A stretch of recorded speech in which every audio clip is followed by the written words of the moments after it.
In Nigeria, we have the political class and the people, right? And the political class have always been able to stay united in spite of whatever differences they tell us that we have. They don't seem to have.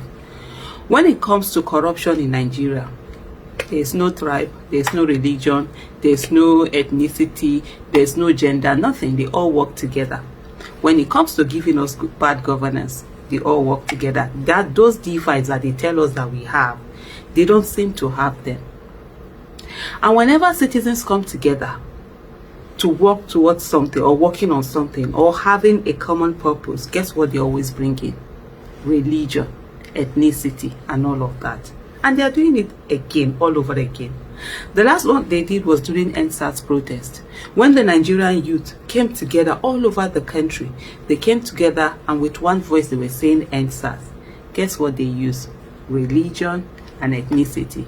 And they used the religious leaders and the traditional rulers, the traditional leaders also, or rulers you might call them.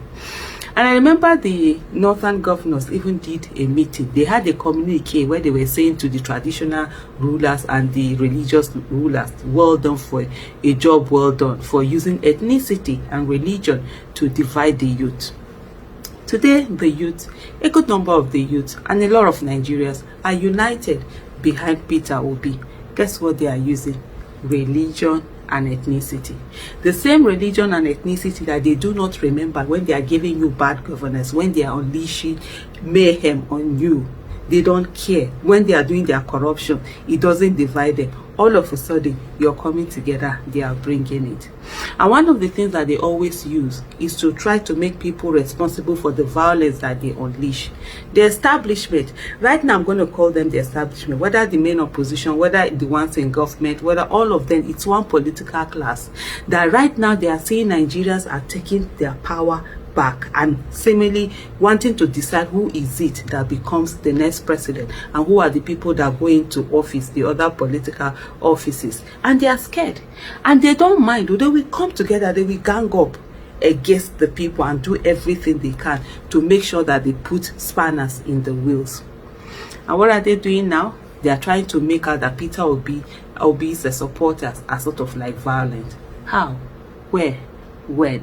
That was the same thing they did during EndSARS protest. Guess what they did? They kept saying, oh, the movement will be hijacked, the movement will be hijacked. And we kept saying to them, there's no hijacking of movement. See, we all saw the EndSARS protesters, how they were very calm, how they will even protest, they will sweep the place, they will clean up. They did everything, you know, right, focus and all of that. Guess who brought in the talks? It was government. Both police vehicles were used to transport dogs. We saw military vans being used to transport dogs. We saw their security vehicles, government vehicles were used to transport dogs to go and attack protesters and cause mayhem in the world. And what did they try to do? They were blaming the EndSARS protesters. Now they are doing the same thing again with Peter Obi. And every time Peter Obi is coming out to apologize and caution his supporters and all of that, who decides who a supporter is?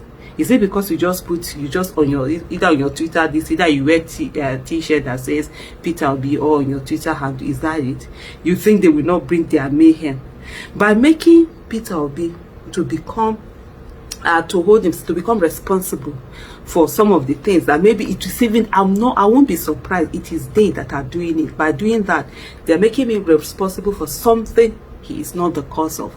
And when they will bring their violence, which they normally will do, they will not say it's him. They will put him on the defensive and he will go on to be defending. I saw Reno Mokri and Sega Link, Shegu Awosanya, you know, coming out to say, and many others coming out to say that, oh, he's responsible for his supporters. The same Shegu Awosanya, Sega Link, and the same Reno Mokri that have been as vile can be. I've been on Twitter space since 2014. 2014, after my 40th birthday, was when I decided I was going to focus on Nigeria's issue. And I came out making demands for bring back our girls. Guess what? I have been on the other side of facing the venom from the establishment. And I know what they can do.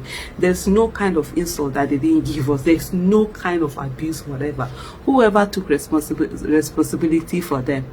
The same people who, that is their work. They have people e-talks, I call them e-talks, that they unleash on people to say all sorts of vile things, all sorts of insults, all sorts of attacks and what have you, are the ones who are now coming out in an orchestrated manner and saying that, oh, it's Peter Obi's supporters who are doing this.